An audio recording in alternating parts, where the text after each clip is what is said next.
오늘은 7주 자 공부하도록 하겠습니다. 우리가 지난 시간에 1항부터 시작한 큰 교리 제목은요. 셋째, 넷째 교리였는데 인간의 부패와 하나님께로 회심, 그 회심에 일어나는 방식이라는 큰 주제로 1항부터 쭉 배웠습니다. 그리고 오늘은 이어서 9항. 자, 9항은 부름받은 사람들 중에 어떤 이들이 나오지 않는 이유에 대해서 부름을 받는다는 말은 다른 말이 아니라 복음 설교, 복음 전도 사역을 통해서 하나님의 초청을 들은 사람을 말하는 거예요. 콜링이라고 하죠. 하나님께서 너 이 초대 잔치에 와라 라고 부르신 거예요. 그래서 복음을 들은 사람을 부름받은 사람이라고 말하는 거예요. 그 부름받은 사람들 중에 어떤 사람들은 하나님께로 나오지 않아요. 진정으로 나오지 않아요. 시팡에서는 반대로 부름받은 어떤 이들이 나오는 이유, 그러니까 어떤 사람 나오지 않고 어떤 사람 나오는 이유, 그거에 대해서 살펴볼 텐데 한번 구항을 먼저 보겠습니다. 복음 사역을 통해 부르심을 받은 많은 사람들이 하나님께로 나와 회심하기를 거부하는 사람이 있다는 거예요. 하나님께 나오길 싫어해요. 그것은 왜 그러냐면 복음이 제안하는 그리스도나 사람들을 복음으로 부르시고 다양한 은사를 주신 하나님의 잘못이 아니다. 첫 번째 먼저 선언하는 건 뭐냐면 사람이 복음을 들었는데도 하나님께 나오지 않는 이유는 뭔가 문제는 하나님께 있는 게 아니라는 거예요. 복음 자체에 문제가 있는 게 아니라는 거예요. 예수님의 구원 사역에 어떤 문제나 부족함이 있어서 사람들이 복음을 듣고도 반응 안 하는 게 아니라는 거예요. 그러면 뭐겠어요? 그 잘못은 그 사람에게 있다. 이렇게 말합니다. 부르심을 받은 사람 중에 어떤 이들은 자신의 위험은 생각하지 않고 생명의 말씀을 거부한다. 자신이 영원한 형벌을 받아야 되는 그 위험은 제대로 판단하지 않으면서 말씀을 거부하는 거죠. 어떤 이들은 비록 생명의 말씀을 받는데 어떤 사람은 복음을 듣고 그 말씀이 맞다, 좋다 이렇게 반응을 해요. 근데 그 말씀이 마음에 지속적으로 심기지 못하는 거예요. 이제 뒤에서 얘기하지만 예수님께서 이걸 씨 뿌리는 비유로 말씀하셨죠. 4가지 밭을 비유하시면서 어떤 사람 말씀을 처음엔 듣지만 그게 지속적으로 마음속에 깊이 심기지 못해요. 오직 일시적인 믿음에서 나오는 그들의 기쁨은 곧 사라져요. 처음에는 반응할 수 있어요. 예수님 좋은 분이시다. 나도 믿고 싶다. 나도 믿는 것 같아. 근데 그 기쁨이 오래가지 못하고 없어져요. 잊어버려요. 어떤 이들은 세상의 염려와 즐거움의 가시떨기가 그 씨앗의 기운을 막아요. 그래 믿어야지라고 했는데 세상 걱정이 많아요. 세상에 생각하고 복잡한 일들이 많아요. 나를 힘들게 하는 일들이 많아요. 그러니까 그 믿음을 저버리고 세상이 살아남기 위한 자기의 방식을 선택한다는 거죠. 그 씨앗의 기운을 막아 결실하지 못합니다. 열매를 맺지 못한대요. 이것은 우리 구원자께서 예수님을 말해요. 예수님께서 씨 뿌리는 비유로 가르치신 것이다. 일단 제목에서 어떤 이들이 하나님께 나오지 않는 이유가 뭐라고 했어요? 이유는 뭐다? 뭐뭐 하기 때문에 이게 이 문장 자체에서는 정확하게 그 이유가 뭐다라고 말하진 않죠. 근데 전체 내용에서 뭘 말해요? 하나님의 잘못이 아니라 사람 자체에 문제가 있기 때문에 믿지 않는 것이다. 나오지 않는 것이다. 이렇게 얘기하는 거예요. 사람에게 문제가 있다. 책임은 사람에게 있다. 이 얘기를 합니다. 그럼 시팡에서는 어떻게 말하겠어요?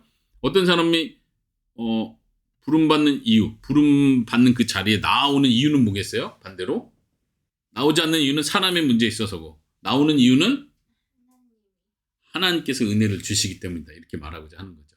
아르미니우스 주의자들은 뭐라고 말하냐면 사람에게 선택권이 있기 때문에 믿음을 택할지 하나님께 나올지 자기가 선택하는 거기 때문에 믿음으로 나오지 않는 건 사람의 잘못이고 믿음으로 나오는 건 사람이 잘한 일이고 사람이 중요한 바른 선택을 했기 때문이다. 이렇게 가는 거예요.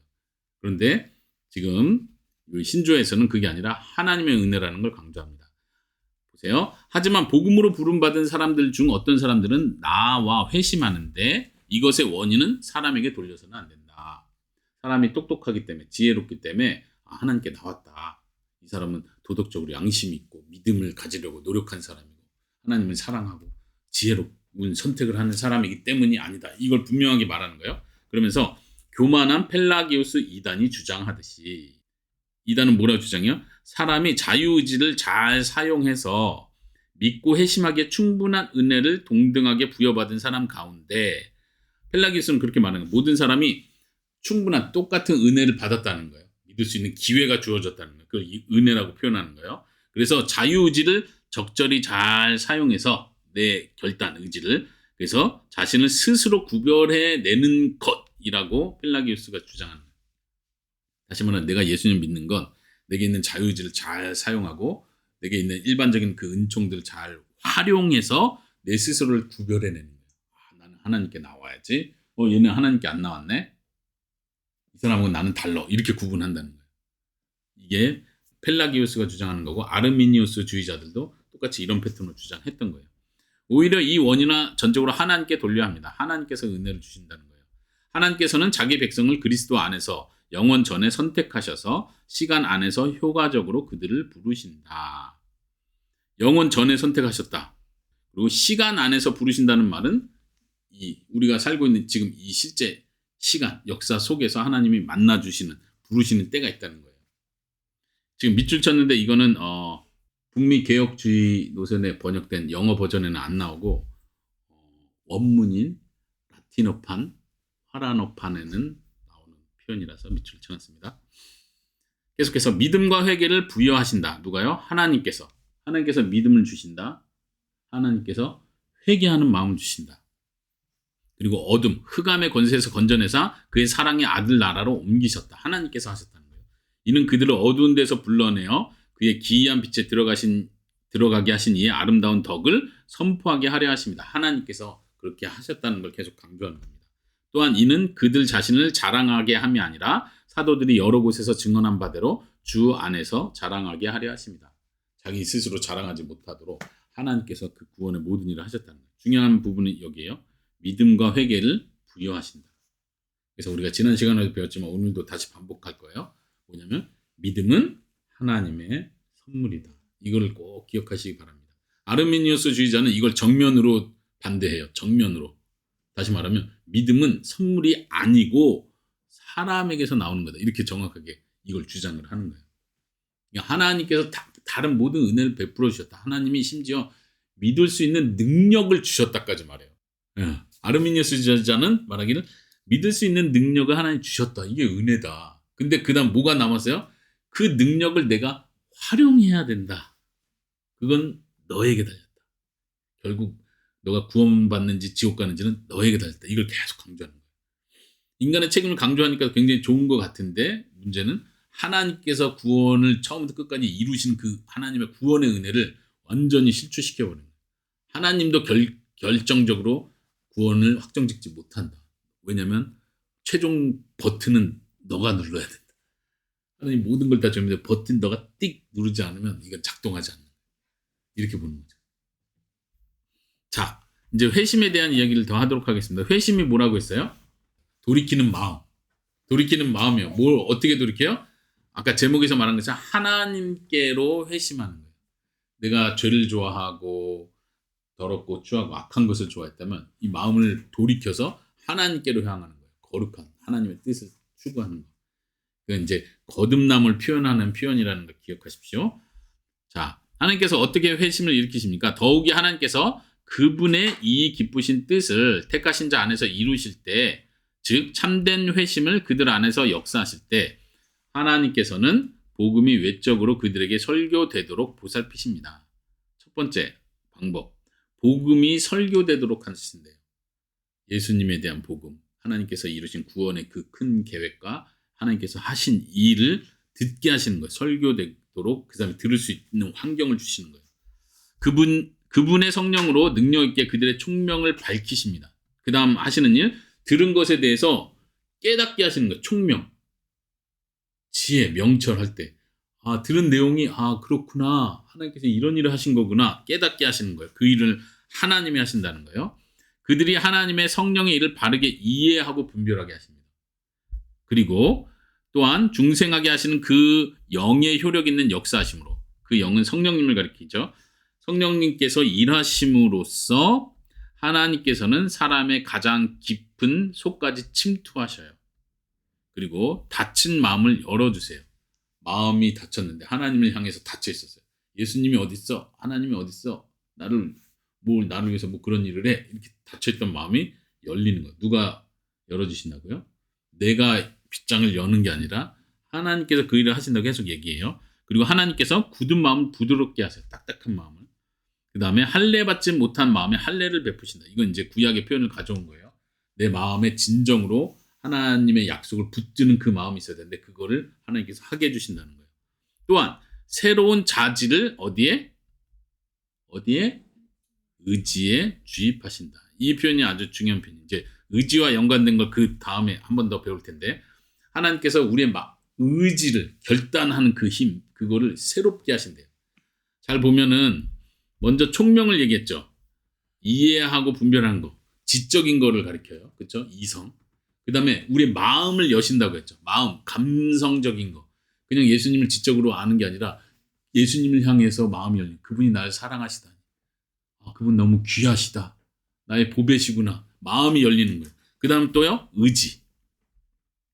사람의 전인격적인 모든 것을 하나님께서 변화시키시고 새롭게 하심으로써 우리가 거듭나도록 회심하도록 하나님께서 하신다는 것을 말하고 있습니다. 자, 새로운 자질을 의지에 주입하셔서 죽어있던 의지를 살아나게 하십니다. 악하던 의지를 선하게 하십니다. 꺼려하던 의지를 자원하게 하십니다. 완악하던 의지를 양순하게 부드럽게 하십니다. 그리고 의지를 움직이시고 강하게 하셔서 그 의지가 좋은 나무처럼 선행의 열매를 맺을 수 있도록 하십니다. 결론적으로는 믿고 끝나는 게 아니라 그 믿음이 또 계속해서 의지와 함께 역사해서 선한 일을 하나님께서 기뻐하시는 일, 순종의 일을 끝까지 하게 하신다. 누가 하게 하신다고요? 하나님께서. 아르미니우스 주의자들은 이걸 다 사람의 책임으로 돌리는 거예요. 너가 지혜를 높게 생각해야 되고 너가 마음의 문을 열어야 되고 너가 의지를 발동해야 되고 결단해야 된다. 하나님께서 하실 일은 거기까지 이미 다 하신 거다. 나머지는 너가 하는 거다. 이렇게 가는 거예요. 물론 실제로 우리가 예수님을 믿을 때 믿는 건 내가 믿는 거죠. 하나님이 성령님께서 나를 대신해서 믿어주는 게 아니잖아요. 내가 믿는 건 맞아요. 주체는 나예요. 그러나 실제로 그걸 역사하게 하시는 분이 하나님이라는 걸 고백한다는 얘기예요. 회개하는 건 누가 회개해요? 성령님이 날 대신해서 회개해 주나요? 그게 아니에요. 부모님이 날 대신해서 회개해 주면 되나요? 그게 아니라 회개하는 주체는 분명히 나예요. 근데 그 회개할 수 있도록 마음을 주시고 생각과 마음과 의지를 변화시키시는 분이 하나님이라는 얘기를 하는 거예요.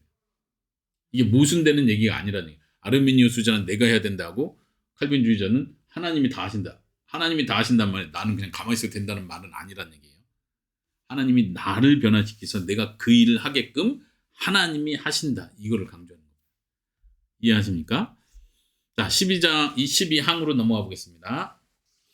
중생은 오직 하나님의 사역이다. 지금 앞부분에서 쭉 설명해 온 게 이런 중요한 주제였죠. 이걸 다시 한번 같이 읽어볼까요? 시작.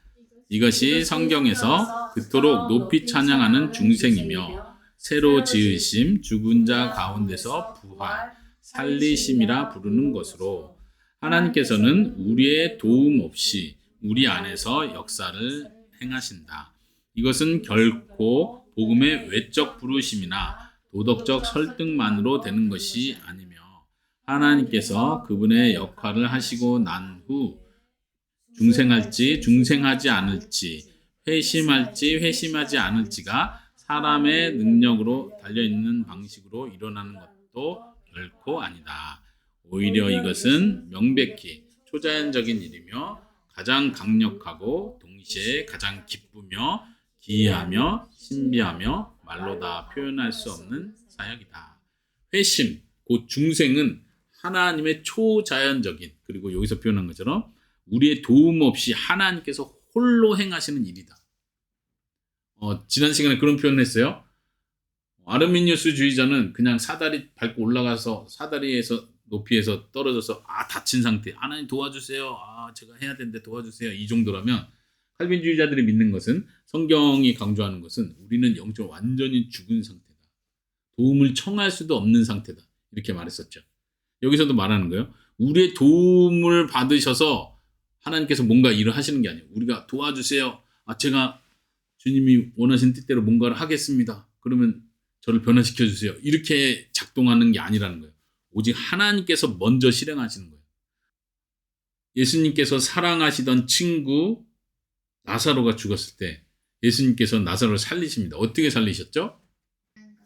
나와라 그랬죠. 무덤에 있으니까 나와라 그랬죠. 무덤 문은 열어줬어요. 그랬더니 어떤 일이 일어났죠?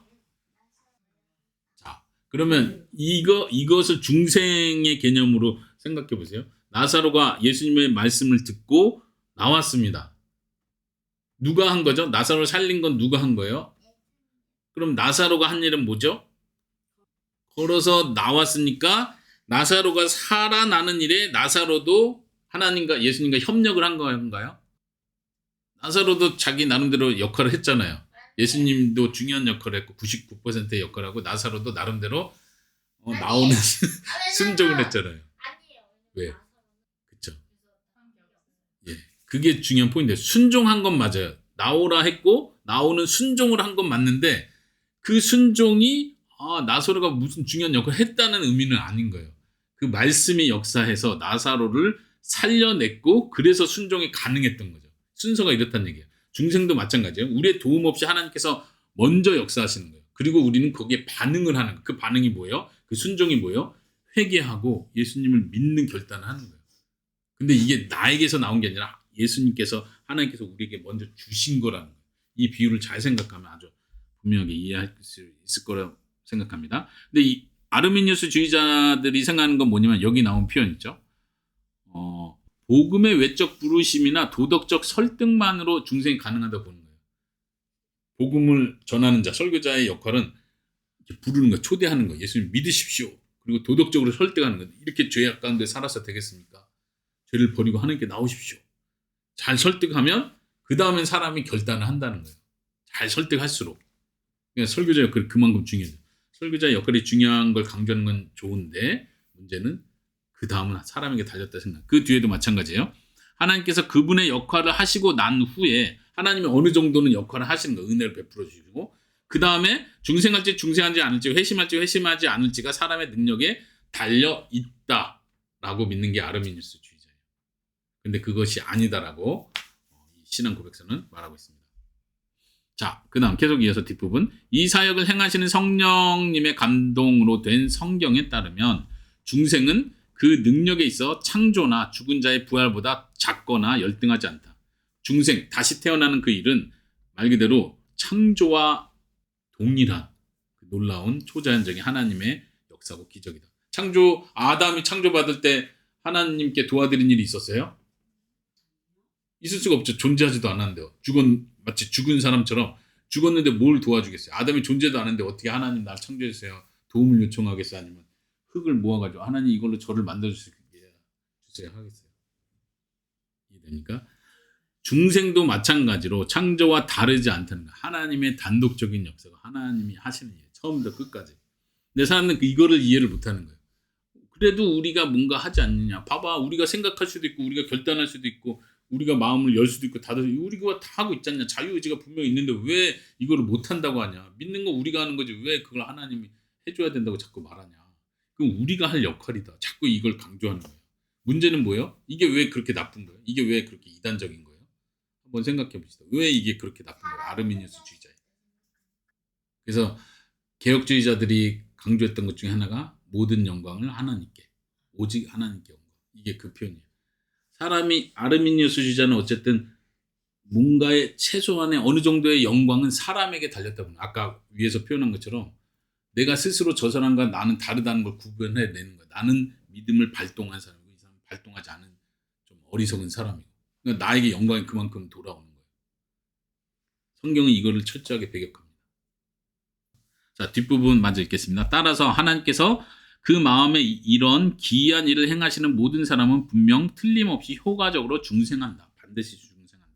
확실히 실제로 믿는다. 그러니까 하나님께서 믿을 수 있는 능력만 주신 게 아니라 확실히 믿게 책임지시고 그 일까지 효과적으로 그 일을 하신다는 거예요.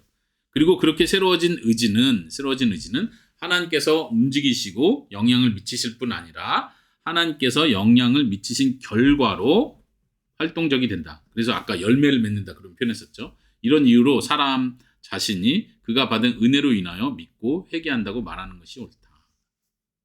네.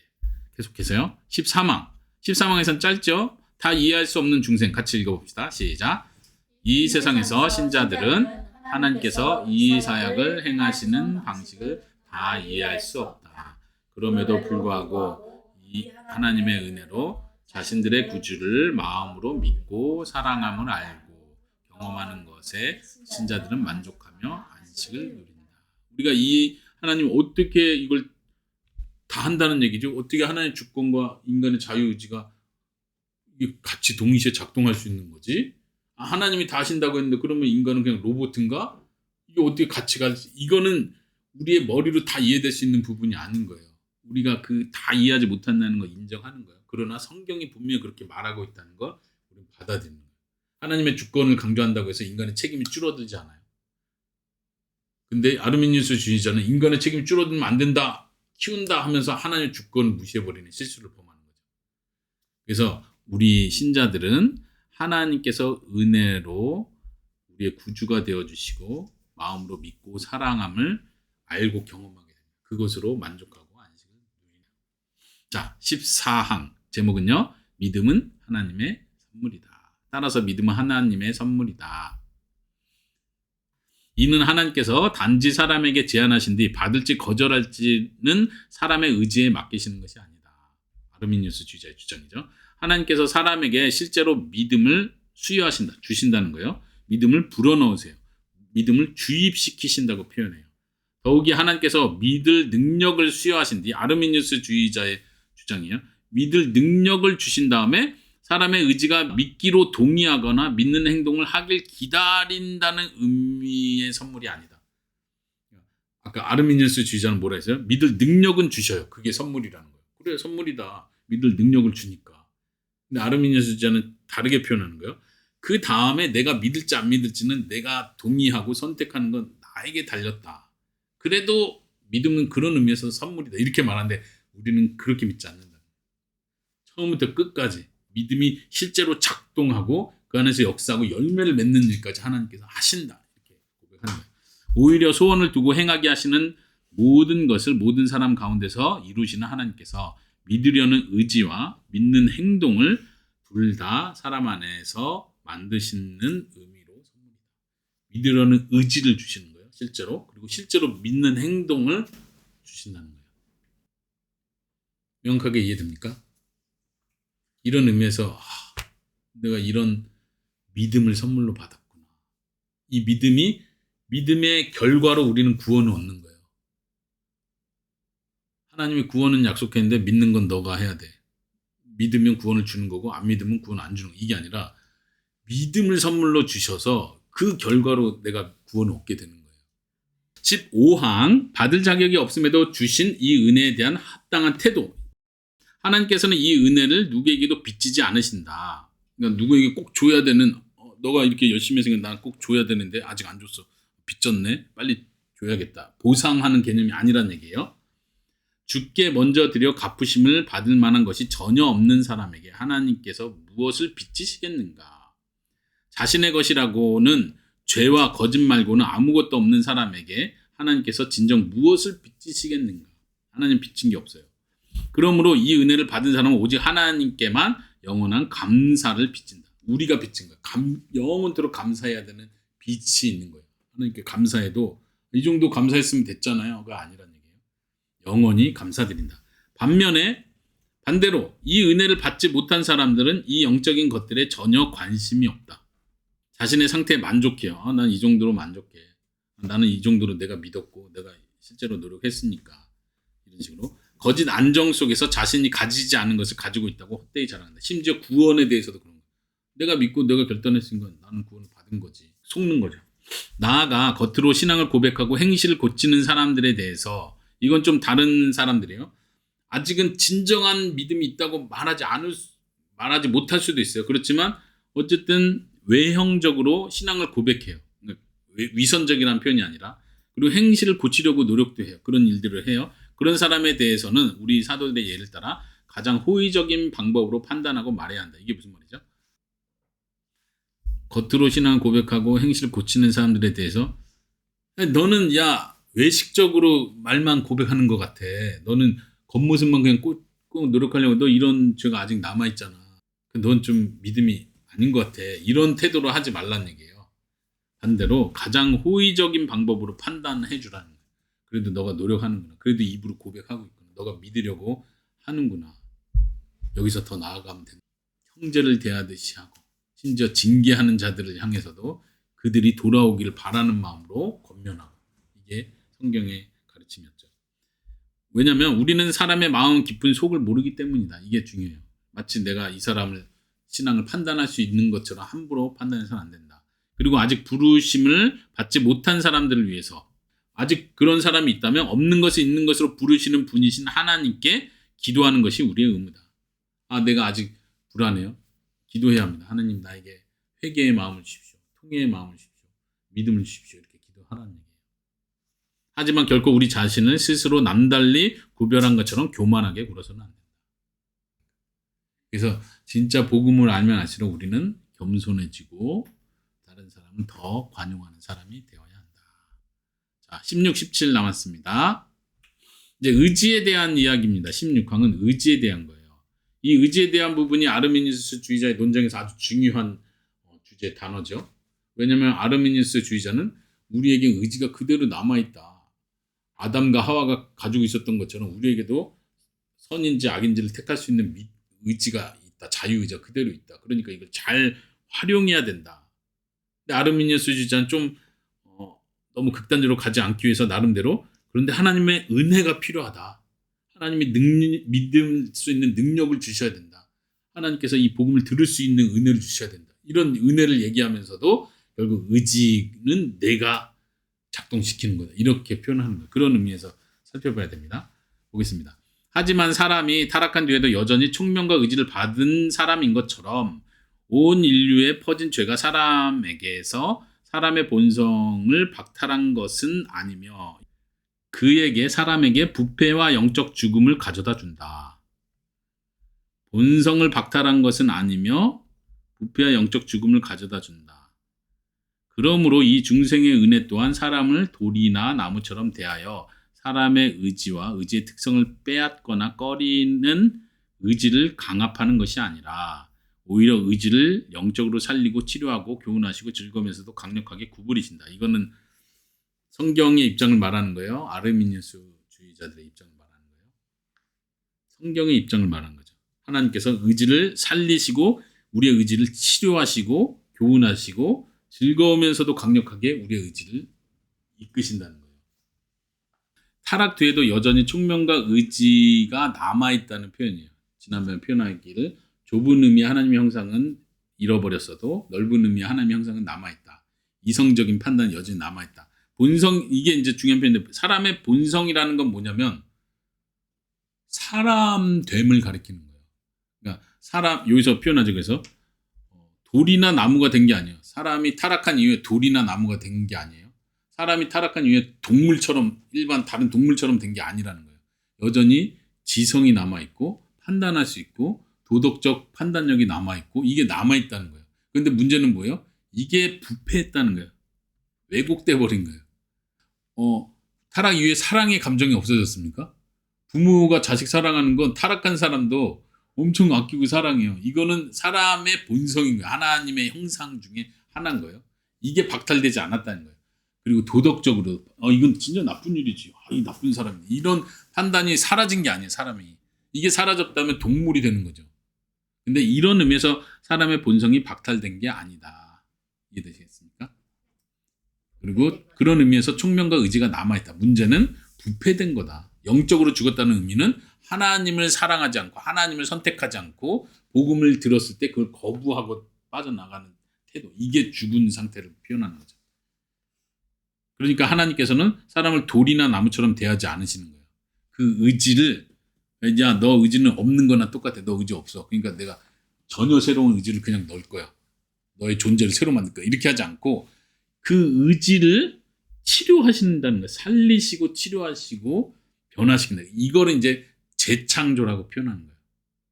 싹 없애고 새롭게 그냥 딱 새로운 은총이, 새로운 에스더를 만드는 게 아니고 은총이의 사람의 그 은총이란 정체성, 에스더란 정체성은 그대로 있는데 이거를 변화시키신다는 얘기예요. 오케이? 그래서 새 창조다, 아니 재창조다 이렇게 표현하는 거예요. 잘 이해됩니까? 계속. 그리하여 이전에 육신의 반역과 저항이 완전히 다스리는 곳에 성령께서 주신 진심 어린 기꺼이 순종이 다스리기 시작한다. 예전에 하나님을 거부했어요. 반역했어요. 근데 이제는 의지가 새롭게 됐기 때문에 기꺼이 순종한다는 거예요. 여기에 우리의 의지에 참되고 영적인 새롭게 된가 자유가 있다. 이 중요한 표현은 이제 자유예요. 기꺼이 순종하는 것과 자유예요. 이제 아르미니우스 주의자들이 말하는 건 아니 하나님께서 은혜를 주시는데 처음부터 끝까지 이 사람이 믿을 수 있게까지 다 하시고 내가 하는 역할은 하나도 없고 아르미니우스 주의자는 말하는 그래도 내가 믿는 거고 하나님 은혜를 주시면 내가 결단하고 그러니까 내게 자유의지가 있으니까 그건 내가 작동시켜야 되는 거지. 만약 하나님이 내 자유의지를 다 잡아가지고 믿게 하시고 고백하게 하시고 뭐 하게 하면 그럼 나 자유의지가 하나도 안 남은 거 아니야. 자유가 없지 않냐 그건 자유의지가 아니다. 순종도 억지로 하는 순종이 그게 어떻게 기꺼이 하는 순종이냐. 하나님이 막 순종하게 은혜를 꽉 채워가지고 내가 어쩔 수 없이 순종하고 어쩔 수 없이 믿게 되고 어쩔 수 없이 회개하게 되고 이거 아니냐. 근데 이게 아니라는 걸 분명히 말하는 거예요. 우리의 마음을 새롭게 하시는 거예요. 우리의 마음을 변화시키셔서 순종하고 우리의 마음을 변화시키셔서 믿게 하신다는 거예요. 아르미니우스 주의자가 자꾸 생각하는 건 믿는 건 너가 하는 건데 하나님이 만약 너를 믿게 하면 너는 로봇밖에 안 되는 거다. 하나님은 그렇게 하지 않는다. 하나님 부드럽게 우리를 설득하시고 우리에게 말을 하고 경고하시고 우리에게 결단하게 해준다. 나를 사랑할래? 사랑이란 강압하는 게 아니지 않냐. 나를 사랑할래? 사랑할지 안 할지는 상대방이 결정해야지. 넌 나를 사랑하게 될 것이야 하고 끌어오면 이건 자유의지가 없는 거다. 아르미니우스 주의자가 이걸 얘기하는 거예요. 그러면 성경적 답변은 뭐예요? 하나님께서 우리의 마음을 변화시키는 그 일. 아까 할례받지 못한 마음을 할례받게 하시고 완고한 마음을 부드럽게 하신다고 했죠. 이 변화를 통해서 내가 즐거이 예수님을 선택하게 해 주신다는 거예요. 이 차이를 정확하게 알아야 돼요. 안 그러면은 아르미니우스 주의자의 말이 맞는 것 같아요. 왜냐면 사랑은 강압하는 게 아니잖아요.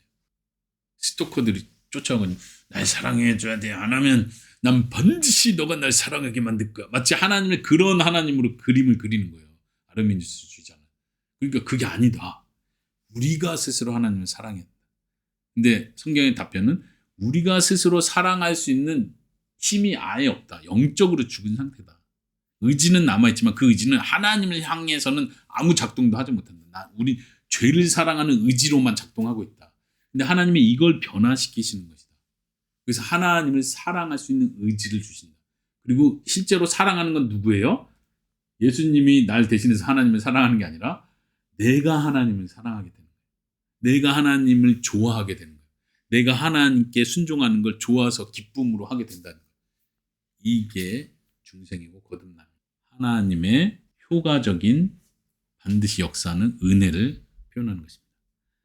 마지막 문장 여기 같이 한번 읽어봅시다. 시작. 따라서 모든 선에 경이로우신 창조주께서 우리 안에서 이렇게 역사하시지 않으면 바르게 서 있던 자신을 자유의지로 스스로 파멸에 던져 넣었던 사람에게는 그 자유의지로는 타락에서 일어설 소망이 전혀 없다. 하나님이 이렇게 안 해주시면 사람의 결단과 노력과 그걸로는 절대 하나님을 택할 수 없다. 성경이 말한 것처럼 모든 사람은 죄인이다. 의인이 하나도 없다. 하나님을 찾는 자도 없다.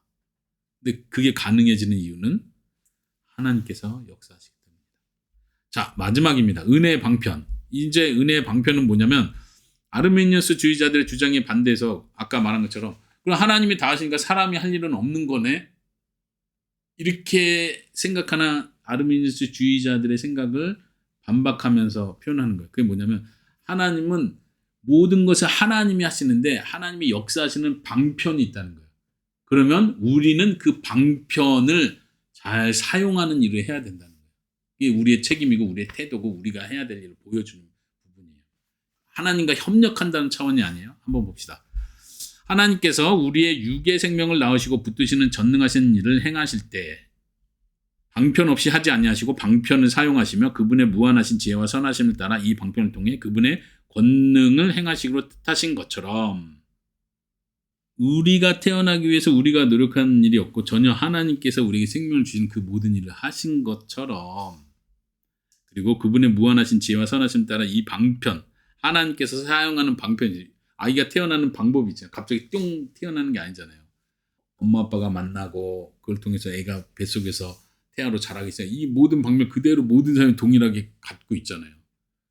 하나님의 그 방편을 통해서 역사하시는 것처럼 하나님께서 앞에서 말한 우리를 중생하게 하시는 초자연적인 역사를 행하실 때도 결코 복음의 사용을 제외하거나 무너뜨리지 않으신다. 이게 방편이라는 거예요. 하나님께서 거듭나는 일을 하실 때 복음을 통해서 그 방편을 사용해서 역사하신다는 거예요. 지극히 지혜로우신 하나님께서는 이 복음을 중생의 시와 영혼의 음식으로 세우셨다. 이런 이유로 사도들과 그들을 이은 교사들은 하나님의 영광을 위해 그리고 모든 교만을 낮추기 위해 백성에게 이 하나님의 은혜를 경건히 가르쳤다. 그러함에 있어 복음의 거룩한 교훈들을 따라 하나님의 백성을 말씀, 성례, 권징의 시행 아래 두기를 저버리지 않았다. 이 복음의 거룩한 가르침들은 말씀, 성례, 권징, 교회의 표징을 보여주는 거죠. 다시 말하면 이 교회 안에서 이 복음이 계속 전파되게 하나님께서 세우시고 그렇게 하신다는 거예요. 따라서 오늘날에도 교회에서 가르치는 자나 가르침을 받는 자나 하나님께서 그분의 선하신 기쁘심으로 짝지으려 하신 것을 나눔으로 하나님을 감히 시험하려 해서는 안 된다. 이게 무슨 말이에요? 나 교회 안 다녀도 믿음 가질 수 있어.